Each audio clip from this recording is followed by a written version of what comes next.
నమస్తే, welcome to ABN clinic. సంతానలేమి సమస్యలకు ప్రధాన కారణాలేమిటి? పీసీఓఎస్ ఇన్ఫర్టిలిటీకి దారితీస్తుందా? సంతానలేమి సమస్యలు ఎందుకు పెరిగిపోతున్నాయి? స్త్రీలు పురుషుల్లో ఫెర్టిలిటీ సమస్యలు ఉన్నప్పుడు ఏ పరీక్షలు అవసరం? సంతానలేమి సమస్యలకు ఎటువంటి చికిత్సా విధానాలు అందుబాటులో ఉన్నాయో తెలియజేయడానికి హీరా ఫర్టిలిటీ సెంటర్ నుంచి డాక్టర్ ఫజలునిసా గారు, అలాగే శ్రీ ఫర్టిలిటీ సెంటర్ నుంచి డాక్టర్ శ్రీలక్ష్మి గారు, జెనిసిస్ ఫర్టిలిటీ సెంటర్ నుంచి డాక్టర్ నర్మదా గారు మనతో పాటు స్టూడియోలో ఉన్నారు. వారిని అడిగి మరిన్ని విషయాలు తెలుసుకుందాం. నమస్తే అండి. హలో, నమస్తే. ఫజలునిసా గారు, మొదటిగా మీరు చెప్పండి.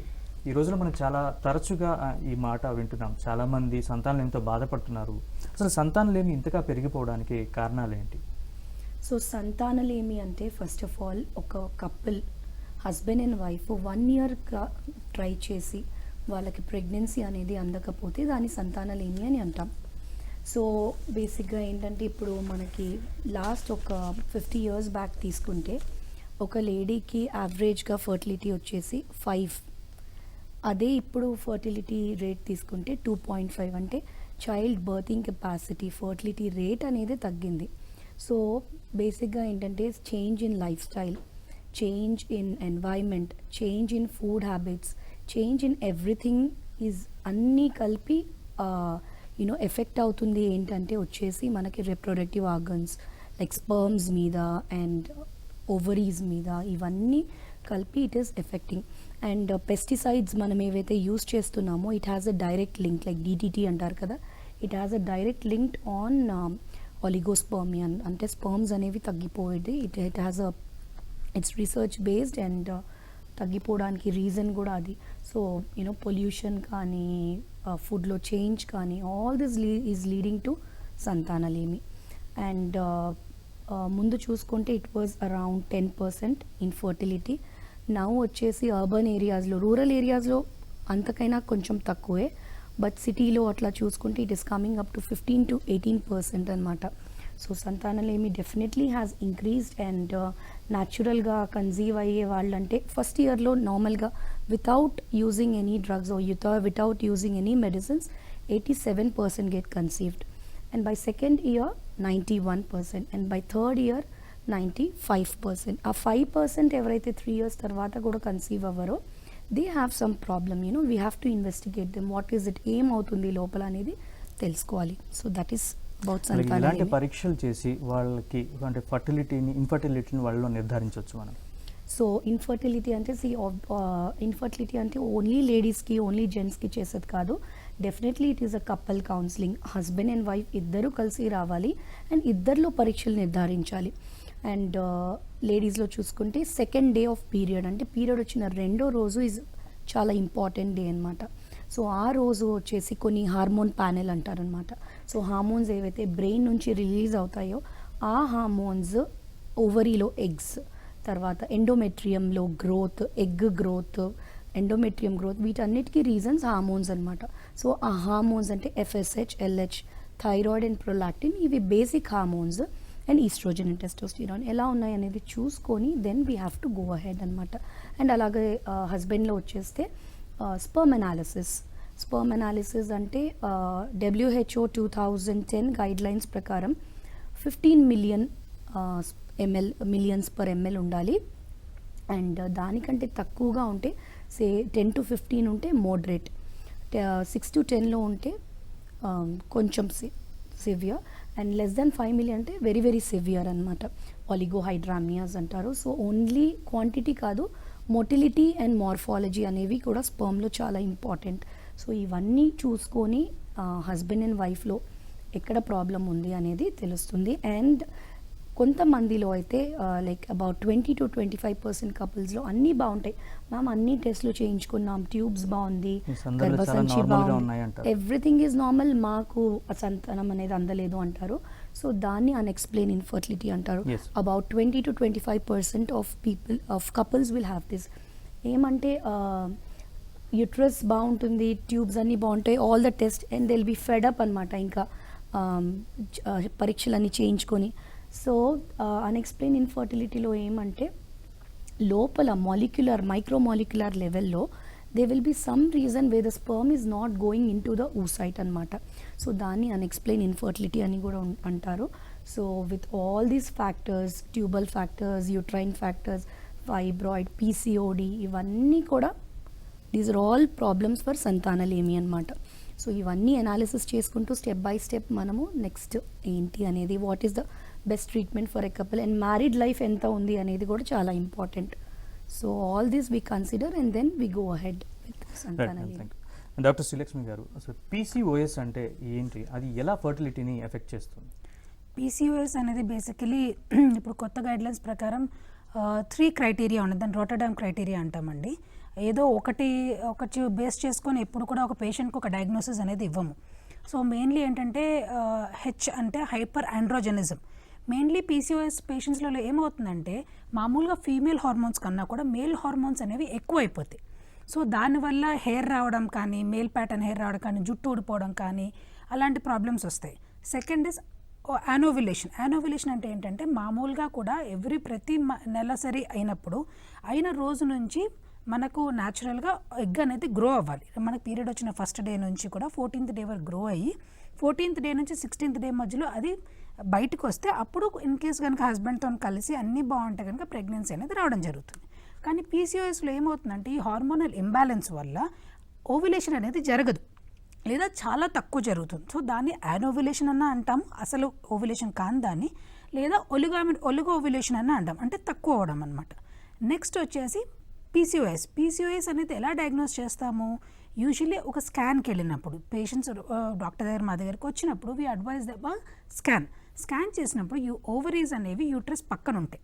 దానిలో యూజువలీ 1 or 2 ఫాలికల్స్ కాకుండా చాలా చిన్న ఇప్పుడు నెక్లెస్ ప్యాటర్న్, ఇప్పుడు నేను ఎలా అయితే నెక్లెస్ వేసుకున్నాను అలా చిన్న పర్ల్స్ లాగా ఓవరీస్ చుట్టూ కూడా చిన్న వాటర్ బబుల్స్ లాగా అంటారు. కామన్ మ్యాన్ టర్మ్లో వాటర్ బబుల్స్ అంటాం.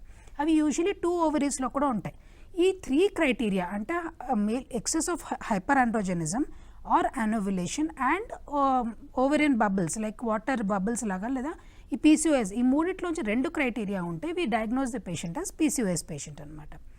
ఇన్ఫర్టిలిటీకి వచ్చినప్పుడు యాజ్ డాక్టర్ ఫజల్ సెడ్, ఇప్పుడు ప్రెగ్నెన్సీ రావడానికి మెయిన్ కారణం అనేది ఎగ్ రిలీజ్ అవ్వడం, హార్మోన్స్ అనేది బ్యాలెన్స్లో ఉండడం. ఎప్పుడు కూడా ఏదైనా బ్యాలెన్స్లో ఉంటేనే పని అనేది జరుగుతుంది. సో మనకు ఆ బ్యాలెన్స్ కోల్పోతుంది ఫస్ట్ పీసీఓఎస్ పేషెంట్లో. సెకండ్ థింగ్ వచ్చేసి ఏంటంటే ఎగ్గే ప్రాపర్గా ఫామ్ అవ్వట్లేదు, రిలీజ్ అవ్వట్లేదు. సో అలా కానప్పుడు ప్రెగ్నెన్సీ ఎలా వస్తుంది? సో ఈ పేషెంట్స్లో కంపల్సరీ ఇన్ఫర్టిలిటీ అనేది first thing they come to the doctor is because of the infertility. So అప్పుడు వీళ్ళకి పీసీఓఎస్ అనేది డయాగ్నోసిస్ అనేది మేము ఇస్తాం అన్నమాట. రైట్ డాక్టర్ నర్మద గారు, అసలు పీసీఓఎస్ని ఎలా డయాగ్నోస్ చేయొచ్చు, అలాగే ఈ విటమిన్ డి సప్లిమెంటేషన్ యొక్క రోల్ ఏంటి మనం ఇంప్రూవ్ చేయడానికి పీసీఓఎస్ ఎలా డయాగ్నోస్ చేస్తారు అనే దానికి శ్రీలక్ష్మి మేడం గారు ఆల్రెడీ కొంత చెప్పేశారు. ఇప్పుడు నేను చెప్పిన దాన్ని బట్టి నేనే కాదు, మీరు కూడా ఎవరైనా పీసీఓ అంటే గుర్తుపట్టగలరు. 70-80% మందికి ఉండదు, బట్ యూజువల్లీ చూడటానికి కొంచెం పుష్టిగా ఉంటారు, కొంచెం బొద్దుగా ఉంటారు, ఉండకూడని చోట జుట్టు ఉంటుంది, పెదవుల మీద, మీ గడ్డం దగ్గర బ్లాక్ మార్క్స్ ఉంటాయి, మెడ మీద, ఆర్మ్స్ దగ్గర అకాంథోసిస్ నైగ్రిగన్స్ అంటాం. ఉండాల్సిన చోట జుట్టు ఊడిపోద్ది తల మీద.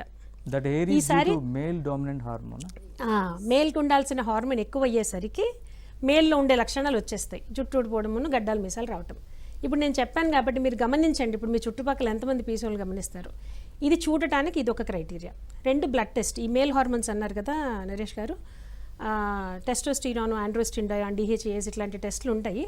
అవి ఉండాల్సిన పాలు కంటే కొంచెంగా ఎక్కువ ఉంటాయి. కొంతమందికి చాలా ఎక్కువ ఉంటే, చాలా ఎక్కువ ఉన్నప్పుడు ఇంకొంచెం ఎక్కువ ప్రాబ్లమ్స్ వస్తాయి, మొటిమెల్లు లాంటివి కూడా. రెండోది స్కాన్లో అండాశయాలు 2 గర్భాశయం మధ్యలో ఉంటుంది. 2 అండాశయాలు ఉన్నప్పుడు ఎక్కువ బబుల్స్, వాటర్ బబుల్స్ లాగా ఉండడమే కాకుండా అండాశయం సైజ్ కూడా పెరిగిపోద్ది. ఎట్లా మెజర్ చేస్తామంటే వెడల్పు, పొడవు, లోతు చూసుకుంటే 10 cubic cc కన్నా ఎక్కువ ఉంటే దాన్ని అల్ట్రాసౌండ్లో పాలిసిస్టిక్ ఓవరీస్ అని డయాగ్నోస్ ఇస్తాము. ఇది ఎట్లా మారిందంటే ఇప్పుడు 2003లో ఒక European and American society definition ఇచ్చినందుకు ఎవరికంటే వాళ్ళకి పీసీఓ అని అనేవాళ్ళు. ఇది కాన్స్టెంట్గా ఒక డెఫినేషన్ అంటే వచ్చిన తర్వాత కొంచెం తగ్గింది. తర్వాత 2018లో నెక్స్ట్ బార్సిలోనాలో జరిగిన కాన్ఫరెన్స్లో ఈ బబుల్స్ నంబర్ పెంచారు. 12 కన్నా, అంతకుముందు 12 అని ఉండేది. స్కాన్ చేసినప్పుడు ఒక్కొక్క ఓవరీలో 20 ఫాలికల్స్ ఉంటే ఇప్పుడు పీసీఓ అంటారు. అలా చేసేసరికి చాలామందిని ఓవర్ డయాగ్నోస్ చేయకుండా లిమిట్ చేయడానికి వచ్చింది. సో ఋతుస్రావం సరిగ్గా జరగదు, అయితే తొందరగా లేకపోతే లేట్గా, లేకపోతే నేను చెప్పిన లక్షణాలన్నీ చూడగానే గుర్తుపట్టచ్చు, లేకపోతే స్కాన్లో ఇట్లాంటి విశేషాలు ఉంటాయి. అండ్ బ్లడ్ టెస్ట్లో మేల్ హార్మోన్స్ అన్నీ ఎక్కువ ఉంటాయి. వీటన్నిటిలోంచి ఏమన్నా రెండున్నా కూడా పాలిసిస్టిక్ ఓవేరియన్ సిండ్రోమ్ అంటాము. అన్నీ బాగా ఉండి ఓన్లీ అండాశయంలో తేడా ఉంటే పాలిసిస్టిక్ ఓవరీ అంటాం. దాంతో అంత ఫర్టిలిటీ మీద అంత ఎఫెక్ట్ పడదు. Right madam. సో ఈ పీసీఓఎస్ని ట్రీట్ చేయడంలో మీరు ఎలాంటి ట్రీట్మెంట్ ఏ విధంగా ఇన్సులిన్ సెన్సిటైజర్స్ గురించి ఈ మధ్య వింటూ ఉన్నాం. సో వాటి రోల్ ఏంటి అసలు? సో పీసీఓఎస్ బేసికలీ ఇట్స్ కొంచెం జెనెటిక్ అండ్ కొంచెం life style disease. It's multifactorial basically, అంటే అన్నీ కలిసి వస్తుందన్నమాట. సో పీసీఓడి ఏంటంటే 50% మనకి మెడిసిన్స్ వర్క్ చేస్తే 50% is with life style modification and diet changes అనమాట. సో పీసీఓడి వాళ్ళలో చాలామంది వి లిజన్ దట్ మేడం ఒక 3-4 months యూస్ చేసాం, దాని తర్వాత మళ్ళీ వచ్చేసింది అంటే that's because they were not able to maintain the absolute lifestyle changes. And weight మేనేజ్మెంట్కి వస్తే 10% of the body weight, say suppose 70 kg ఉన్నారనుకోండి, 5% of the body weight, not even 10%. So ఒక 4 kgs తగ్గినా కూడా ఓవ్యులేషన్ అనేది, అంటే egg release అవ్వడం అనేది సెట్ అయిపోతుంది వాళ్ళలో. అండ్ నెలసరి కరెక్ట్గా అవ్వడం, they can see the changes by themselves అనమాట. So PCOD basically half if it is medicines, half with the lifestyle changes. And as you asked insulin sensitizers, అంటే ఈ పీసీఓడి వాళ్ళలో ఏంటంటే ఇన్సులిన్ అనేది లోపలగా, నార్మల్గా ఇన్సులిన్ అనేది ఏంటంటే గ్లూకోజ్ రిలీజింగ్ హార్మోన్. ఆ గ్లూకోజ్ అనేది సెల్స్ లోపలికి వెళ్లకుండా అక్కడే ఉండిపోతుంది అనమాట. సో ఇన్సులిన్ అంటే గ్లూకోజ్ రెసిస్టెన్స్ అనేది వస్తుంది సెల్స్లో. Same thing we see in diabetes also. So if you see చాలామందిలో ఒక 60% ఆఫ్ ద పీసీఓఎస్ పేషెంట్లో ఇన్సులిన్ అనేది పెరిగి ఉంటుందన్నమాట. సో ఇన్సులిన్ సెన్సిటైజర్స్ అంటే ఆ రిసెప్టివిటీని, ఆ సెల్స్లో ఉన్న రిసెప్టివిటీని పెంచుతుంది అనమాట. So glucose will be taken. So అది కూడా పీసీఓఎస్లో definitely we use. And metformin అంటాము. So basically it's a very harmless drug. కొంతమందికి కొంచెం ఇరిటేషన్ లాగా, డైరియా, నాజియా, కొంచెం గ్యాస్ట్రిక్ చేంజెస్ రావచ్చు in the beginning, but after that కొంచెం సెట్ అవుట్. సైడ్ ఎఫెక్ట్స్ అనుకోవచ్చా? These are all the side effect initially before the body gets accustomed. Okay. But after that, after a week or so, it gets regulated అన్నమాట. But ఒకవేళ గనక మనం పీసీఓఎస్ని even PCOS ఉన్న వాళ్ళలో ప్రెగ్నెన్సీలో కూడా చూసుకుంటే జీడిఎం అంటే జెస్టేషనల్ డయాబెటీస్ మెల్టిస్ రావడం ఇది ఎక్కువగా చూస్తాం అనమాట. అంటే sugar patients in pregnancy PCOS వాళ్ళలో ఎక్కువగా ఉంటుంది దీనివల్లనే అనమాట, ఇన్సులిన్ రెసిస్టెన్స్. అండ్ దీన్ని గుర్తుపట్టేది ఎలా అంటే ఫాస్టింగ్ ఇన్సులిన్ అని చేస్తామంటే పరిగడుపున ఒక ఇన్సులిన్ టెస్ట్ అనేది చేయాలి. సో ఆ fasting insulin if it is high then we have to PCOD పేషెంట్స్కి ఇన్సులిన్ సెన్సిటైజర్స్ లైక్ మెట్ఫార్మిన్ కూడా ఇవ్వాల్సి వస్తుందన్నమాట.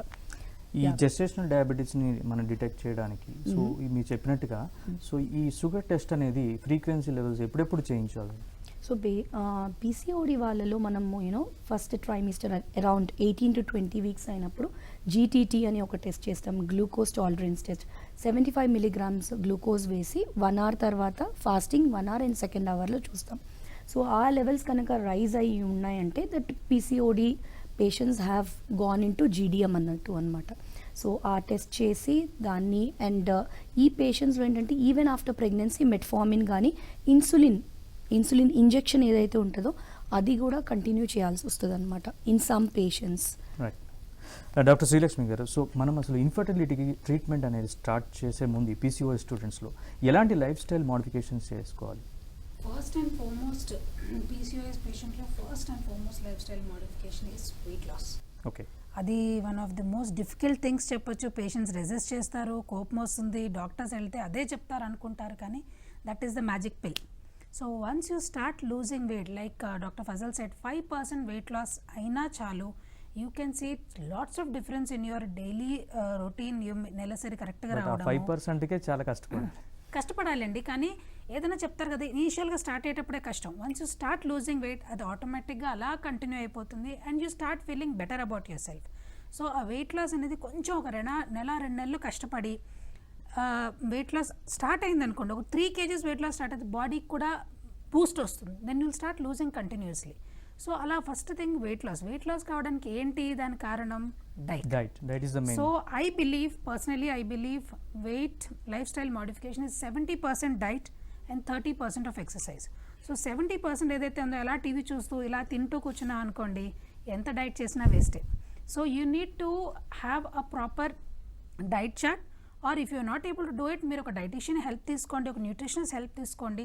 What are the healthy options for your snacking, what are your healthy, because everybody is working. అందులో ఇప్పుడు corona lockdown వచ్చాక అందరు ఇంట్లోనే ఉంటున్నారు, అందరికీ అన్ని అందుబాటులోనే ఉన్నాయి.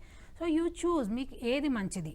ఇప్పుడు చిప్స్ బదులు you can have nuts, then you can, ఇప్పుడు బిస్కెట్స్ బదులు యూ కెన్ హ్యావ్ మొరమరాలు తినొచ్చు, చిక్కీ చేసుకోవచ్చు, ఫైబర్ తీసుకోవచ్చు. సో ఇప్పుడు కూడా it is all about balance between your carbohydrates, your fats and your proteins. So అలా బ్యాలెన్స్ చేసుకుంటూ మీరు అలా డైటింగ్ కనుక అనంత ఒక్కసారి మానేసి ఒట్టి నీళ్లు తాగున్నారు అనుకో, 2 నెలలు తగ్గుతారు, 3వ నెల బౌన్స్ బ్యాక్ అయిపోతారు.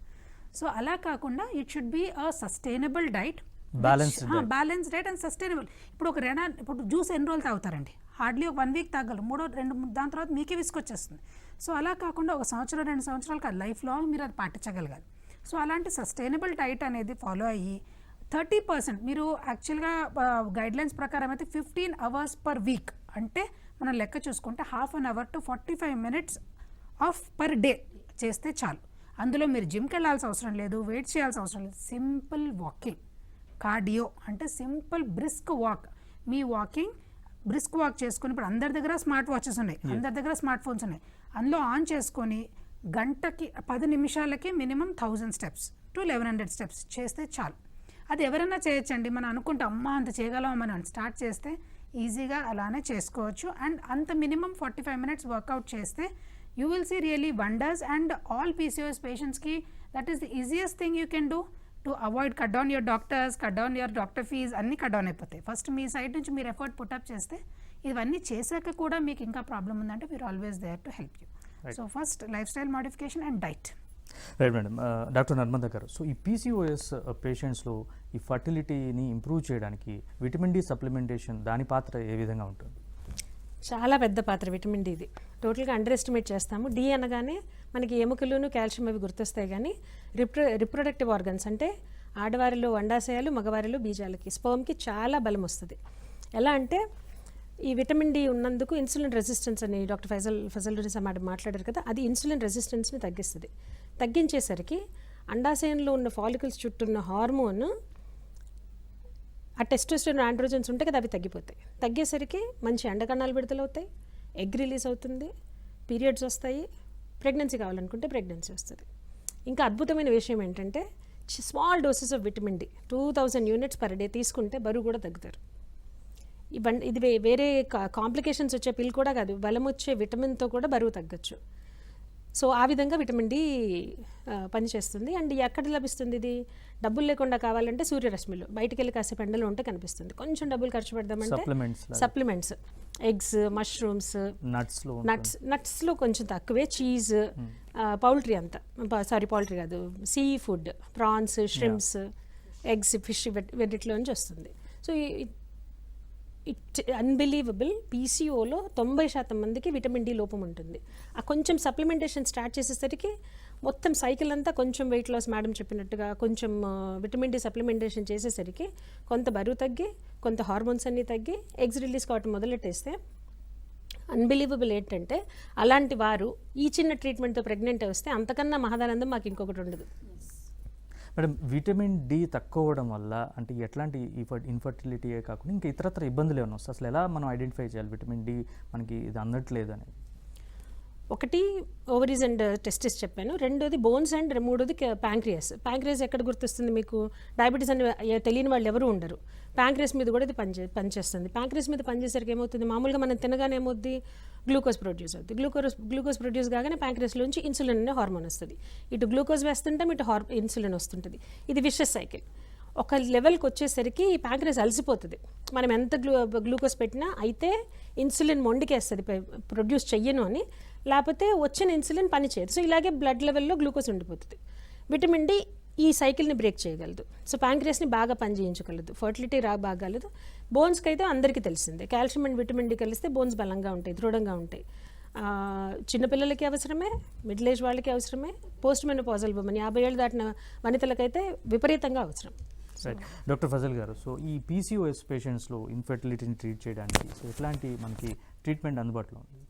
సో పీసీఓఎస్ పేషెంట్స్లో యాజ్ మ్యామ్ చెప్పారు కదా, so main weight loss, vitamin D, ఈ చిన్న చిన్న మైక్రోమాలిక్యులర్ లెవెల్లో వాళ్ళకి చిన్న చిన్న nutrition, micronutrients like zinc, folic acid, ఇలాంటివన్నీ కూడా they all play a vital role అనమాట. సో ఇలాంటి మినిమల్ సప్లిమెంట్స్ అన్నీ తీసుకుంటూ వెయిట్ లాస్ చేసుకుంటూ అండ్ కొంచెం కష్టపడి పేషెంట్ సైడ్ నుంచి కొంచెం, మా సైడ్ నుండి కొంచెం పెడితే డెఫినెట్లీ ఫర్టిలిటీ అనేది అంటుంది. అండ్ పీసీఓఎస్ వాళ్ళలో fertility is very easy, treat చేయడం is easy because we are sure at some point of time they will get conceived because they have eggs.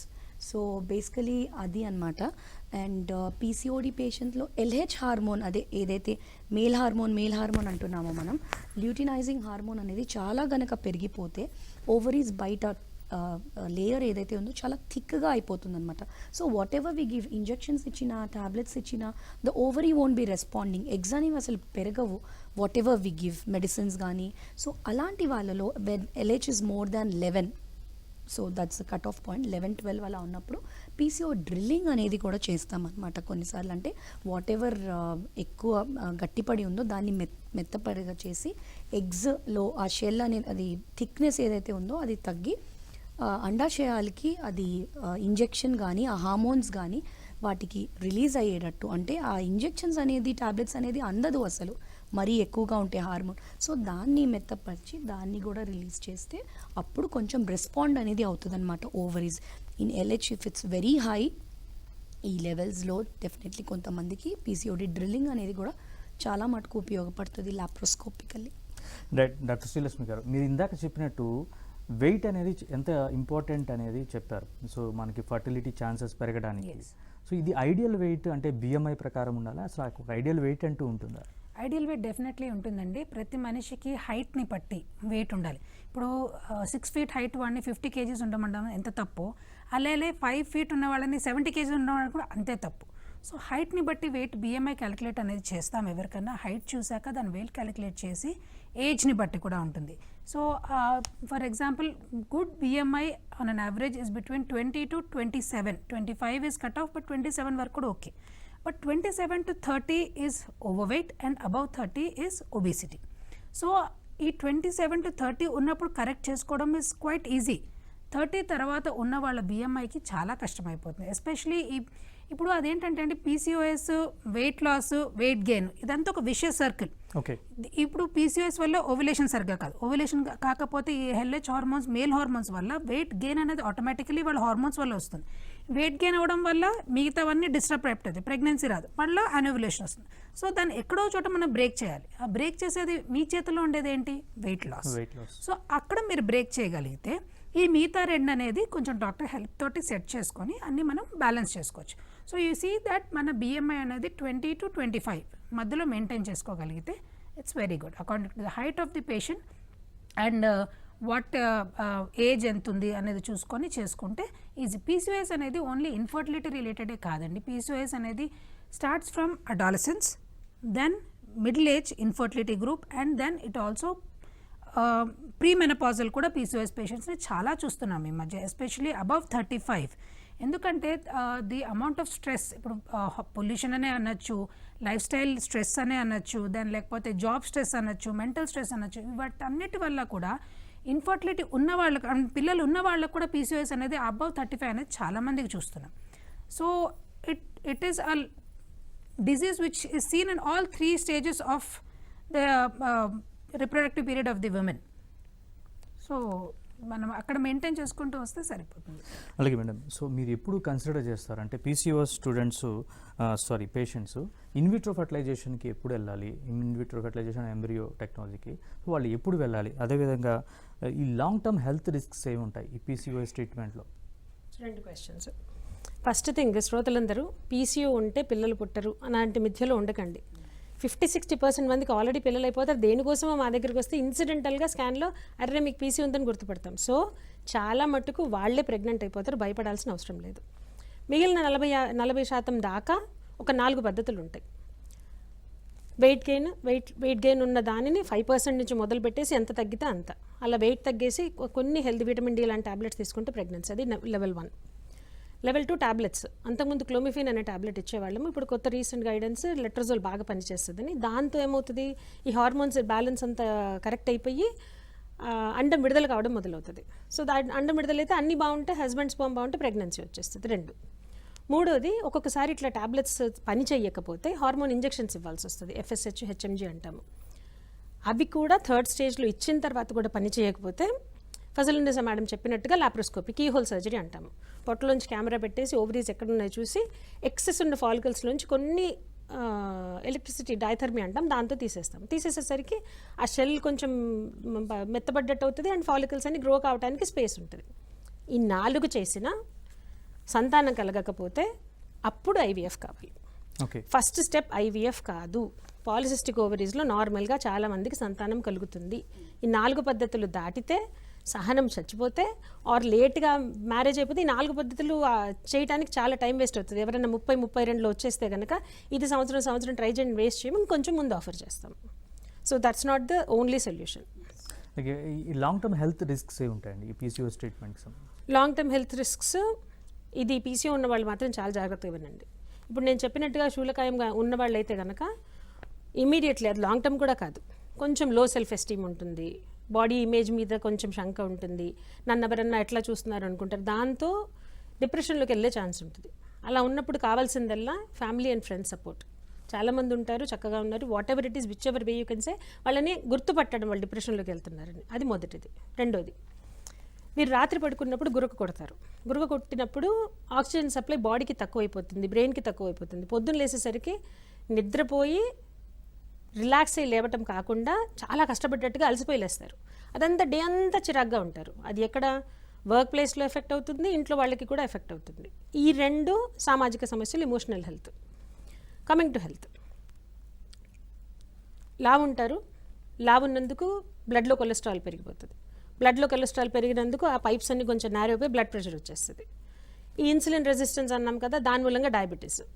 ఇవన్నీ ఎవరికి వస్తాయి? యూజువలీ 40 దగ్గర పడ్డ వాళ్ళకి అండ్ శూలకాయం ఉన్న వాళ్ళకి, ఎక్సైజ్ అంటూ మాకు కాదు, మాకు అవసరం లేదనుకున్న వాళ్ళకి. So cholesterol, blood pressure, diabetes, ఈ 3 కాంబినేషన్తో వచ్చేదేంటి? Heart attack. అది వర్స్ట్. సో హెల్త్ వైజ్ ఏమో ఈ 4. లాస్ట్ది, ఎవరైనా PCOS ఉన్న వాళ్ళకి కనీసం 3 నెలలకు ఒకసారి ఋతుస్రావం కావాలి. కాకపోతే ఈస్ట్రోజన్ హార్మోన్స్ పెరిగి 40 ఏళ్ళు దాటిన తర్వాత గర్భాశయంలో క్యాన్సర్, ఆ రిస్క్ పెరిగిపోతుంది. సో PCO ఉన్న వాళ్ళంతా గుర్తుపెట్టుకోవాల్సింది, 6 నెలలు పీరియడ్ రాకపోతే అమ్మయ్య అనుకోకుండా 3 నెలలకు ఒకసారి పీరియడ్ వచ్చేటట్టు తప్పకుండా వెయిట్ లాస్తో అన్న ట్రై చేయండి, డాక్టర్ని అన్న సంప్రదించండి. ఇప్పుడు వన్ లాస్ట్ క్వశ్చన్ ఏదేంటంటే, మనం జనరల్గా అసలు ఐడియల్ రిప్రొడక్టివ్ ఏజ్ ఏదంటే, చాలామంది ఈ మధ్యకాలంలో చూస్తున్నాం. సో కెరీర్ మీద కాన్సన్ట్రేషన్ చేస్తున్నారు, దీన్ని పక్కగా పెట్టేస్తున్నారు. సో ఐడియల్ రిప్రొడక్టివ్ ఏజ్ అది మీరు ఏం సజెస్ట్ చేస్తారు? ఇప్పుడు మన లైఫ్ స్పాన్ ఎట్లా పెరుగుతూ వచ్చిందో, ఐడియల్ రిప్రొడక్టివ్ ఎప్పుడు ప్లాన్ చేస్తున్నారు అట్లా జరుగుతూ వచ్చింది. 19, 18 నుంచి మొదలుపెట్టి 23, 24 వచ్చేసి ఇప్పుడు నాది ఫర్టిలిటీ ప్రాక్టీస్. చాలామంది, సగం మంది కంటే ఎక్కువ మంది 30 ఏళ్ల తర్వాత ఫస్ట్ టైం ప్రెగ్నెన్సీ కన్సల్టేషన్కి వస్తారు. 30 తర్వాత చాలామంది ఫస్ట్ టైం పెళ్ళవుతుంది.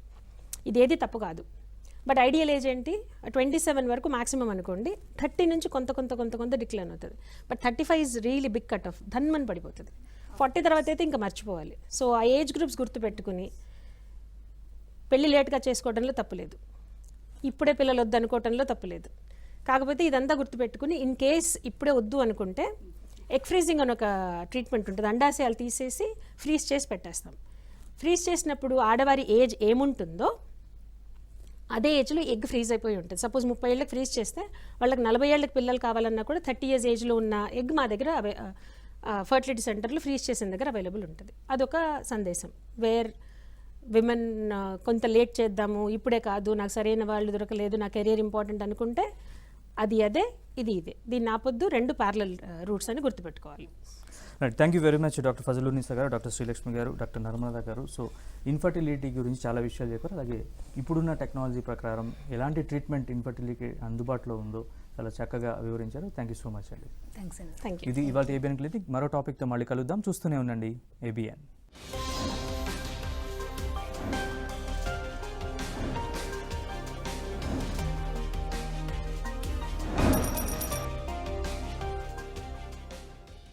న్యూస్ సహ